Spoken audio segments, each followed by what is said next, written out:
Friday. It is actually Friday this time. It's yes, it's Friday. It is Friday. And I'm getting on the freeway going kind of slow. Actually, I didn't have a topic. I started the video and I was like, oh my gosh, what am I talking about? I guess it was just done out of habit. So then something popped into my mind, and I can't remember who shared it. It was on Facebook. Somebody died.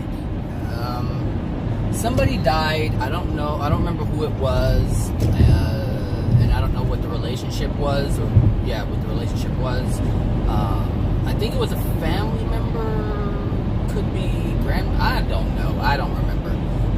But it was what they were saying because of it, saying that they really didn't talk, and it said that they weren't able to spend time with them, and it's too late now. They said it's too late now. Basically it's done, and to cherish those we have when they are alive. I think that's what it was. I think that's what the post was referring to, or what it was about, or how it was written. And I want to talk about why all that stuff, well, not all of it, because some of it is true, but most of it is not true. It's not too late. They're not dead. They're still around. And you still have an opportunity. Actually, you have more of an opportunity now than you did while they were here in physical form. It's never too late. So this is what I want to talk about, is this misconception about death. When we lose what we call loved ones. We can't call people loved ones if we didn't love them to begin with. They weren't loved ones. It's this conditioning that we have to use these phrases and words, and especially when people die. Good Lord, have you been to a funeral? Oh, they are so dearly missed, but yet you treated them like dirt when they were alive? Why are you lying? I mean, why are you lying? Why do people do this? Of course, you know why people do this. To make themselves feel good. That's why they do it. Look, if they were honest with the same understanding that they have now, which is very little, but if they were honest with themselves, they wouldn't say all these kind things about these people they couldn't stand when they were here in physical form. So why go up there and in front of all these people and lie to yourself and to other people, and everybody's lying? Oh yes, she's in a better place now, and I miss this and that and the other. And yes, you may miss certain things, but you didn't miss them enough to talk to them on a regular basis, and you didn't miss them enough to spend time with them. You didn't miss them enough to hang out with them and create good memories. You were like, I hate your guts. I'm not talking to you. Blah, blah, blah, blah. So all the things that you felt in the moment that caused you to respond or act in the way that you did, which was excluding them from your life, all that stuff, you just throw out the window. So ask yourself, well, then why did you do it in the first place? If they were so cherished and they're so missed, why did you do it in the first place? And this is oh my God, people lie to themselves so much. It's well, did these people do these things to you? Yes. Did they make you feel a certain way? Yes. Did they make you angry? Yes. Then why are you saying they're such loving people when you didn't feel they were loving in the first place? You have to be honest with yourself. And here's the thing. Just think about this for a moment. If you didn't like the person and you didn't feel, hold on a second, I turn my hair up a little bit. If you didn't feel they were worthy of your time and energy, if you felt that way, why not continue to acknowledge the things that were done to you? Because this is what happens when we do what people do in funeral homes or when someone dies. You disallow yourself the ability, or the opportunity, I should say. you disallow yourself the opportunity to stay with that feeling of pain. And what happens is you still have the pain. The pain's still in you. The pain was in you when they were here. And the pain's still in you now. The only difference is you're suppressing it because you put this feeling of guilt on yourself, like, oh, I should have talked to them while they were here, because the truth of all of this is really this: people aren't as bad as we make them out to be. It's in our pain that we project all this nonsense towards people. That's the reason, because we're holding on to pain. So the person who did something to you, they were holding on to pain, which caused them to do something to you that was inappropriate or that was painful. Their pain, they were in pain, and in their anger, they caused you pain. This is what pain does. But because they didn't acknowledge their pain, they became angry. And because you didn't acknowledge your pain, you became angry. And now you don't want to talk to each other. And then they die, and you're like, but I missed this and this and this and this. Yes, but those things were still there while you were angry at each other, or you were angry at that person. And sometimes people aren't even aware that they did something to you to cause you pain. And so you hold them in contempt. And sometimes people try to apologize, and you don't allow them to. So all these things happen when people die, but the bottom line is, when someone dies, they actually see the true you. They know exactly why. I mean, this is one of the things that happens when you pass. You get to know the truth about all the people you have engaged with. You can even look at strangers and know the truth about them, because you can see it within their spirit body. And you have this ability to, like, read their minds. You can read their thoughts, which is what these spirits are doing. It's an unloving thing, by the way. But when you're trying to understand truth, there's nothing unloving about it. But when you're probing people's mind to control and manipulate them as a spirit, that's something completely different. Because you have malintent in your doings. And it's not the same thing as, I want to understand why this person was angry at me. I want to understand how I affected them. What were their feelings about it? What did I do? And the thing is, people call you friends, call you a friend, and people do this all the time. Oh, she's just my friend. But they really can't stand you. And they talk about you behind your back, stab you in your back. And you get to see this when you die. Like, some people literally have this thing called friends their entire life. They did move these lines. I was like wondering why I wasn't getting in the right lane for the past, I don't know, month or two. And I remember I used to be right close to this little embankment thing. Whatever you call that thing to the left, the little concrete. I was right up on it. Mystery solved. So it wasn't just me. So I knew something was off. Something was off. I just wasn't making mistakes for no reason. Hello. Anyway, so what was I saying? Oh, let me get some water real quick. I have coffee. Get some water.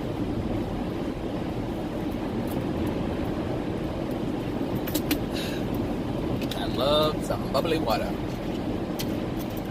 Love it, love it, love it. Alright, so what was I saying?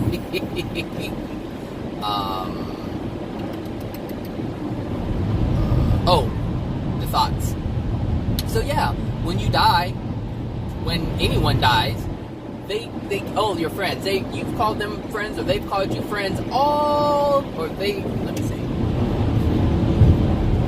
People have been called friends by other people all their lives, just to find out they hated their guts. And they were only close to them because they were using them for something. You will find this out. People find this out about their friends. People find this out about their families. They find out the true feeling of jealousy and envy for what they have. This is what I'm saying. Like, it's never too late. These people are going to know the truth about you. This is why it's not good to lie. Like, if you don't like someone, just tell them why you don't like them. Work it out and be done with it. And if they're mistreating you, let them know and just understand that, hey, I'm not going to be around you because of X, Y, Z. And that be that. If they want to change, they can change.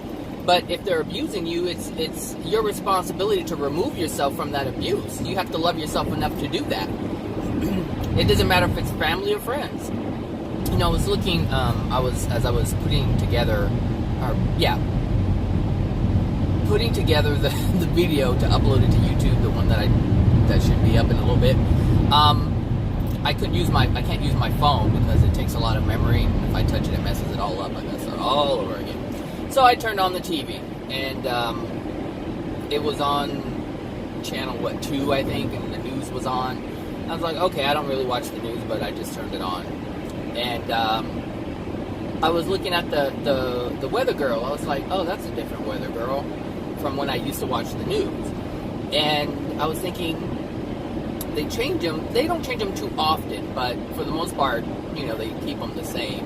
And so I flipped to the channel that I used to watch years ago, which is NBC Channel 4, I think, here in LA. And and so I saw some people. I was like, oh, I know them. And there was this sense of comfort that came upon me. And the feeling of the past came in, like how I felt when I used to watch the news before. And then it hit me. I was like, you know, and I've known this before, but I actually realized it and felt it today. You know, people use, in the entertainment industry, they use the same actors and actresses over and over and over again because of familiarity. We trust things that are familiar. We accept things that are familiar. We're not comfortable with change, which is why people don't want to talk about death. Which is why people don't want to talk about anything that has to do with change. So if you're going to have a different experience, they're not going to want to talk about it. And if they fear what could possibly be, which is part of the change, they don't want to have anything to do with it. So I was like, people accept abuse when it's familiar. They'll accept abuse over not being abused if it's familiar. That's what happens. And so a woman who's being beat by her husband is going to continue to be beat by her husband because he's familiar. Because when someone is in fear, they know what the abuse is from that person, but they don't know what the abuse would be from a different person. And so they know what to expect because it's familiar. They know what to expect. And so we accept things like if we make a mistake, but we know the potential, we know that potential for making that mistake is there, we're okay with it. We're like, oh, I knew that was going to happen. But when something happens and we're not expecting it, we're like, son of a bitch, rah, rah, rah, rah, rah, rah, rah, rah, rah. It's like Scrappy Doo, like, like we get bent out of shape. And this is why we hate the law of attraction in a negative way. See, the law of attraction, you know, when we try to make it, like if you're a follower of Abraham and, you know, you wanting things to happen, like, oh yes, this is what I wanted. Oh yes, this is what I wanted. Oh yes, this is what I wanted. You know, it's like, great, we're expecting it. But when we understand that something bad is going to happen, when we don't expect the bad things that come to us via the law of attraction, we were like, why does this keep happening? Rah, rah, rah, rah, rah. You know? And here's the thing. Because, like, for myself, I can't speak for everybody else, but for myself, I understand the negative impacts of law of attraction. I also understand where it's coming from. So when something happens bad, I'm like, all right, I can understand that. I can see that. It's a pattern. You know, it's me. I'm accepting it. You know? It's not as bad as before when I was completely clueless as to what was going on or why things were happening. But now that I understand that why things are happening, I'm able to be more comfortable with it. But I have to be careful to not be so comfortable with it that I just ignore it. And this is what most people do. They just, my life has been riddled with pain and heartache. Oh, it's just the way life is. The world is a mess. Life is it's just the way it is. It's just like we still have to be mindful, even though we know these things are going to happen on a regular basis. Like, I know my life is still going to be riddled with pain because there's a lot of things that I'm not seeing, and that's the only way that I'm going to get the messages until I decide to receive a message in a different way. And it has changed. My awareness has caused my law of attraction to change. It hasn't stopped the lessons, but it has caused a less intense law of attraction in a negative way, I should say. The lessons are not as, they're still impactful, but they're not as abrasive as they used to be. And so, like, the thing that I mentioned at work, it wasn't really a big deal. Like, it's not a big deal. It was big enough to affect me, but it really didn't cause me any major pain, if that makes sense. It's like there really isn't any stress involved unless it's stress from myself, which is resisting what took place. And if I simply accept why it happened, then there's really no reason for me to become angry at all. All I need to do is feel the pain, which is the whole purpose of the message, is to feel the pain. Hurry up and get out of your way. And I don't know if Chevy Bolt is going to let me in, so we're going to do this. Then we're going to do this. So, yeah, so anyway, these spirits are going to be able to see the truth. And the thing is, when someone dies, you can still talk to them. When you have a feeling for them, they come to you quickly, like boop, like that. Like that. Like my friend Kelly. My friend Kelly lost her father, and really didn't lose him, but he transitioned. And so I've been explaining some things to her, and she's like, I kind of feel like he's still here. And I'm like, yeah, because he is. And, you know, I explained to her, you know, what happens when we die. And because she has such, she misses him so much, she wants to learn more. And so she's like, well, how do you know this? And she's like, you know, do you have any information? I want to know. So I shared with her some videos about, you know, AJ talking about death and the spirit world and what happens when we die and the spirit body and all these different things and how we can communicate, and even some channeling to show that, yes, spirits do exist. They still live on. They don't just, you know, stop existing. Like, they're still them. Like, their consciousness is still the same. They still remember. Like, he still remembers his daughter. He remembers all the things that he did that were loving. He remembers all the things. He's even more aware of all the things that were unloving. And that's just the nature of it. I mean, we continue to exist. We just exist in a different form. And it's really not even a different form. It's the same form we've always had, but we've just been focused on one of them, which is the physical part. But our spirit body, like my spirit body, was created when my physical body was created. And so it's going to continue. It is going to continue to exist, but the physical body is going to end. It's going to cease to sustain life. It cannot hold the life force anymore. And that's basically what happens is the physical body. Oh, that air filter I put in here today really makes a difference. I was wondering why my car was so sluggish. I was like, what am I'm changing the oil, I'm doing all these things. I was like, oh, the air filter. I changed that sucker. Now it's just zoom, zoom. So, you know, it's like they're still there. Like, my mom's still there. I don't think about her too much.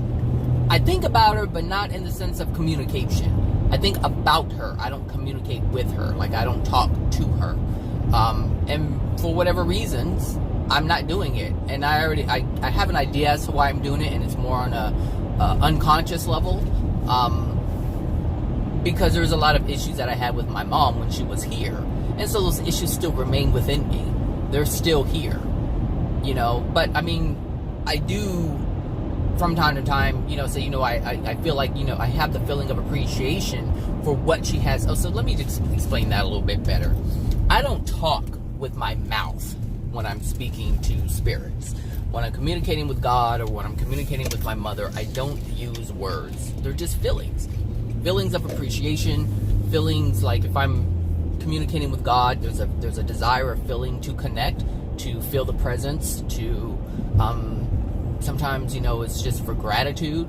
Same thing with my mother. Like, I feel gratitude towards her for the things that she has done, because I am appreciative of the things that she has done. Despite anything I have ever said in my video about the pain and the unloving things that she does or she has done, I still recognize her injuries that she was living with while she was here and trying to maintain her children, you know, or trying to raise her children. The best way she knew how, and the best way she could. She couldn't do any better than she could in the moment, and I understand that. So I don't hate her for that, but I am saddened that, you know, my life is the way that it is, or has been, because of the mistreatment or the lack of love that was present. Like, there's pain from that, as it should be, because when you're not loved, you're supposed to feel pain, because that's letting you know something's off, something's wrong. But I mean, is this light gonna turn yellow? Because, you know, I don't know what the heck's going on. Sometimes it turns yellow when I get here. So yeah, I communicate with feelings, and here's something interesting. So maybe about last week I think it was, it was, well, I don't know what time it was, but I was sleeping, I was in bed, and I was on my stomach, and I was kind of coming to, and I had this feeling. It was like I had this feeling of communication, and it was like, I don't know how to explain it. I was asleep, but I was coming to. So I was still in that moment and doing what I was doing, my consciousness. But my consciousness was split. So my consciousness was becoming aware of this physical reality as I was experiencing the spiritual reality. So I had this feeling. I became, I want to say, physically conscious, or physically aware in my physical form of what I was feeling in the spirit world. And I knew I was communicating, but I was communicating with feeling.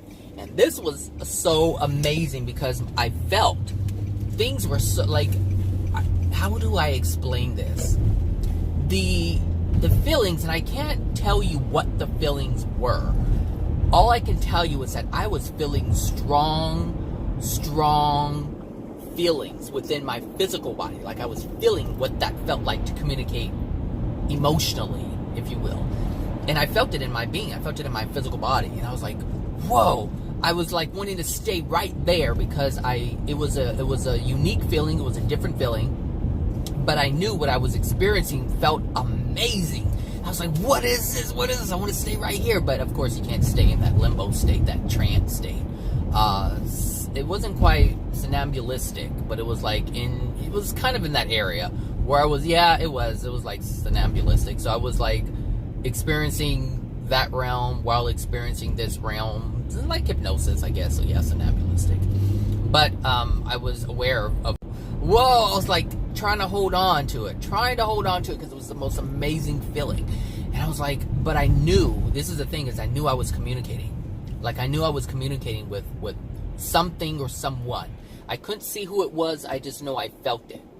And that was so amazing. And so in that moment, I knew exactly what communicating emotionally meant, because it's kind of hard to understand it intellectually, because it's not an intellectual thing.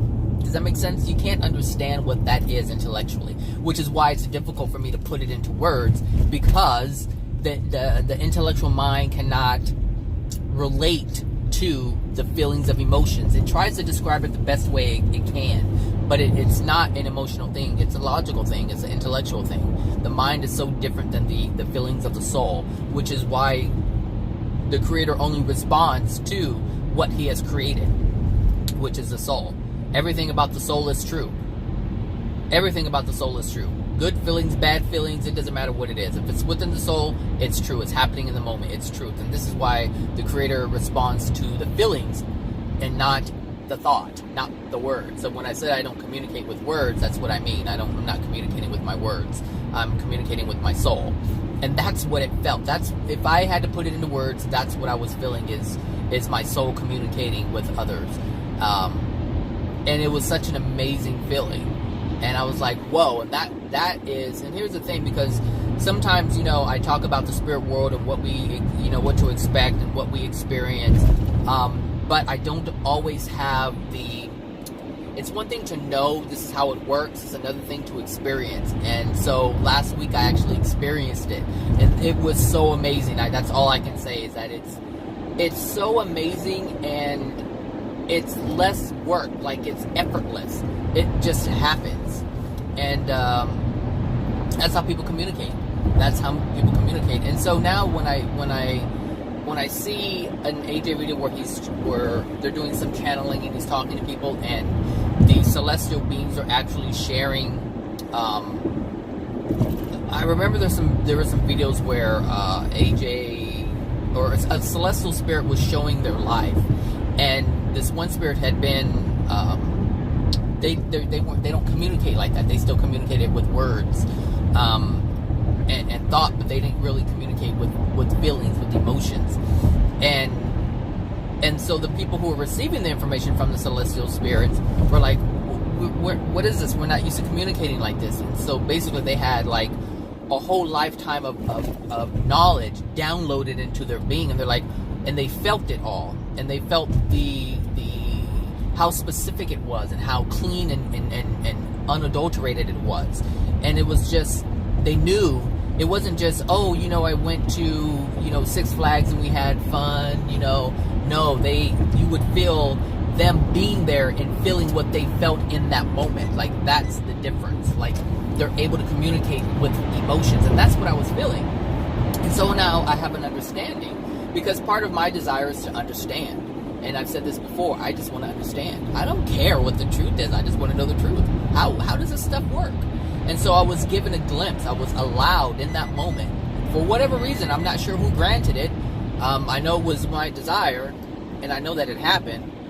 I'm just grateful that it happened, and later on I'll find out more detail as to who did it and why. But all I know is that a desire of mine was answered, and I was able to feel that. And let me just tell you, it is amazing. It is amazing. And so, there isn't much joy, that I can have here, because a lot of the things that we engage in aren't really pure things to enjoy. They're a bunch of addictions, and I realize this now. And so the planet in the current state, and I was actually thinking about this the other day. I was like, I don't engage in much because I understand that the things that people engage in are addictions. And they're not really things that they do because they feel good, Now I remember what I wanted to talk about, but hopefully I can remember for Monday. A lot of the things that people engage in, it's just an addiction, Meanwhile, everyone's walking around with their degraded soul, just trying to engage in things so they don't feel their degraded soul. That's basically what people are doing. That's what people do when they go to baseball games, and they don't see that as being unloving. They see that as having fun, but they don't know that, people are going against one another. People are drinking, and drinking isn't good for you, but hey, people enjoy it, and some people don't think it's bad for them, so they drink. Same thing with sports. People don't stop engaging in sports because they think it's fun, even though there are people going against one another. People are getting hurt, all these things are happening, but they don't see it that way. And so this is why I don't engage in a lot of things, because I understand what it is, exactly what it is. So, I'm trying to just learn as much as I possibly can, because I know in this moment, in the current state that this planet is in, it cannot offer me the joys and pleasures that I truly want to experience. All these things that we create are facades. They're facades. And so I want to experience, I want to learn about other things. It's like this. It's like being in prison, all right? You're in prison. You can't do what you want to do, so you try to educate yourself.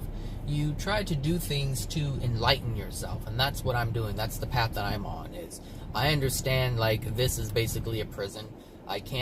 Nobody on this planet can offer me what the Creator can offer me. Nobody on this planet can offer me anything higher than higher than the current condition that the planet is in. I understand that. And so I accept that. But I still have desires to learn and know truth. And when I'm given opportunities like this is Uber is just, I don't know why this Uber would do something like that. It's just a person, so it's not, Uber isn't the car or the driver. It's the driver is the driver operating everything. So yeah, that's, so things like this happen. So more truths come to me because that's my desire. So it's no different than, hey, if people want to go to a football game, that's what they desire. I desire truth. I desire to know what's happening truthfully in the spirit world. And so things like this happen, and I'm grateful for it. But in terms of our death, we don't die. Who you would call your loved ones or your friends or your family. The thing, with death is we experience this feeling of guilt and shame sometimes when people pass away. And what that really is the truth of our unloving behavior. Anytime you miss someone like that, it's because of the things that we've done to them that were unloving. And so we feel guilty. That's where the guilt comes from. We're like, oh, I really treated that person badly, and that person's gone now. And it really is the lack of opportunity to correct it. That's where this feeling comes from. It's your feeling of the lack of opportunity to correct it, to say I'm sorry. And that's why people said, I wish I could have apologized for the things that I've done. Because in that moment, they realize all the things that they did to that person. It's like they're gone now.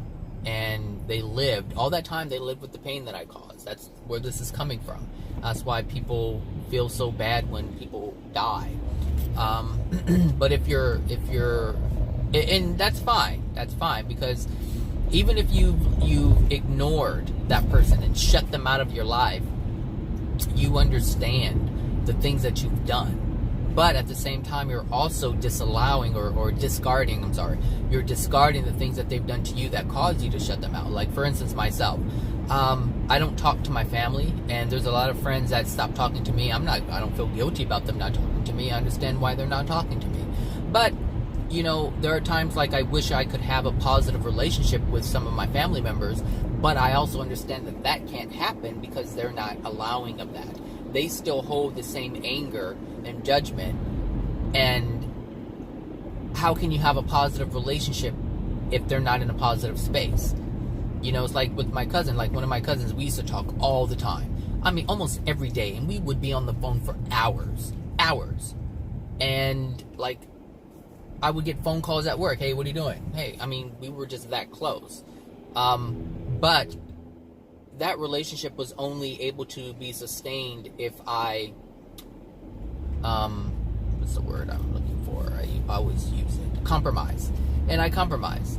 I compromise myself because this person was all about joking and making fun and stuff that didn't make me feel good, and I wouldn't say anything about it. I would just go along with it, even though it hurt, even though it didn't feel good. And so when I did bring it up, that person would say, well, why are you getting all Oprah on me? Things like that. And I was like, my thing, even before I knew anything about this stuff, it was like, I was all about being more caring and compassionate and loving and just more nice. Jesus, just more nice. Just being, having a relationship that's in a positive, space. And that's not what that person was used to. And when I look at my family, I understand why that person couldn't do it, because we didn't grow up in a loving family. We grew up in a very hateful, judgmental family. That's what my family does. They laugh at everybody. They joke around. And when I say joke around, they make fun of other family members. That's their thing. They joke. They turn every negative thing into a joke to put someone else down. And that's the nature of my family. And this is why I don't contact them. This is why I don't really engage with them. And so there's something within me that wants to have a relationship with them, but I know if I do that, I'm making a free will choice. I'm making a conscious choice to involve myself with individuals who are not loving. And so if anything comes to me that's unloving from them, it would have been my fault. It would have been on me, because it's a decision that I would have made. And so I'm more careful. I'm careful in terms of the decisions that I make and the things that I bring into my life. But I still have a desire to have a relationship with them. I just have an understanding that that's going to have to be put off until they change. and the way things are going, it's going to have to be after they die. That's it. It's going to be after they die and after I die, because it's not going to happen here. It can't. And some of them are older. And so when they die, hopefully it works that way. Hopefully I don't die first. But if they die first, then if they do choose to come around me, they'll be able to look at my spirit body, and they'll be able to see exactly why I feel the way that I feel. And they'll be able to see all the things that they did to me. All the things that they've ever done to harm me, they will be able to see. And so it doesn't matter. Like, I may desire for them, or I may desire to have a relationship with them now, but I understand that that's my desire and my desire alone, and they have their free will. And if my desire is not in harmony with their desire, then it can't happen. And so at some point, they may not desire it now to have any relationship with me, and that's fine. But at some point, when they get in a better condition, they may be open to having a relationship with me, and therefore their desire will change. And their desire will be in alignment with my desire, and their energy will be in alignment with my energy, or our energies will be in alignment together, and then we'll be able to have a relationship. And so it may take 50 years, 100 years, 1,000 years, 10,000 years. I don't know. I don't know what's going to happen to them when they pass. They don't want to listen to anything I'm saying, so I don't know where they're going to go. They could go down, down, down, down, down, and get into an even darker place. And I'm like, there are spirits that have been in the hells for tens of thousands of years, because they just don't want to get it. They don't want to get it. They want to continue to do and live how they want to live, and whatever, and that's the choice that we have. And this camera's all crooked. I'm sorry, people. So,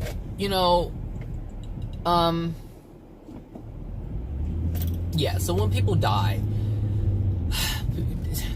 I'm not going to say don't feel what you're going to feel, because you're going to feel it anyway. You're going to feel what you're going to feel. I can't stop you from feeling it. But just understand why you're feeling it. That's the only way you're going to stop feeling what you're feeling, is if you understand why you're feeling it.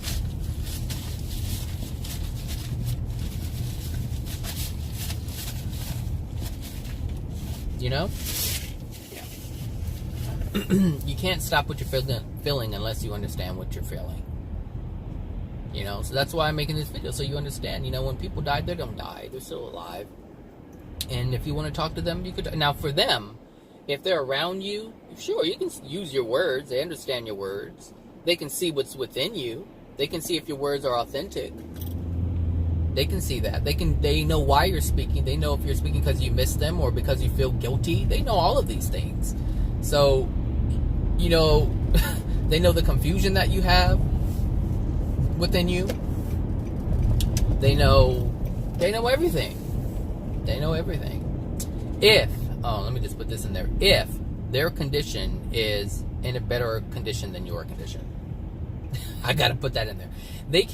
Spirits cannot read your thoughts if they are in a more degraded state. Their state has to be, and their soul condition, has to be in a better condition than yours in order to really read your thoughts. If they are in a darker condition, like for instance, my friend that I had mentioned earlier, her dad died of cancer. He has a lot of pain. He had a lot of pain, and he loved to drink. He loved to drink, and so this was evidence, this was showing of his soul condition. And so his soul condition is actually darker than his daughter's. So he wouldn't be able to read her thoughts, what's within her. But she can talk, and that's what I said to her. I said, you can talk. He's there. And so I also was telling her, if you feel for him, he will come to you. Like there's there's an energetic hook that goes out and basically summons him. So when you think about someone in an authentic manner, when you feel for them, when you think about them and you feel them, like when you hold an image in your head and you're feeling them in your heart, they feel that, and it's like this hook and it comes out and reaches to them, and they're like, whoa, and they're drawn to you. And if they are allowing of that hook, they can trace it back. And so wherever he is, he could be in China somewhere, and he'll feel that hook, and he will come back to her. And so I said, when you do this, you can call him. And I also told her, these videos that you're listening to about the spirit world and things like that, because he didn't have any concept in terms of what happens when we die, other than maybe what he's heard of heaven or hell or whatever, but when you do things in your life, you use these concepts, these ideas, and you either develop fear because you think because of the things you did you're going to go to hell. And so this also plays a role in your soul condition. So anyway, I said, when you watch these videos about channeling, or these channeled videos or information about what happens when you die, I go, if you summon him and he's there with you, and you say, hey, Dad, watch this so you can understand, he can hear and see what you're watching on your little YouTube thing or whatever. Like, they're able to do that. And so this is one way that you can help people who pass away, is if you have, sorry lady, you got to be on it. You got to be on it around here. I don't know what you're doing. She's like, hey, he went before me. Look, this is Los Angeles. This is, you got to get in there.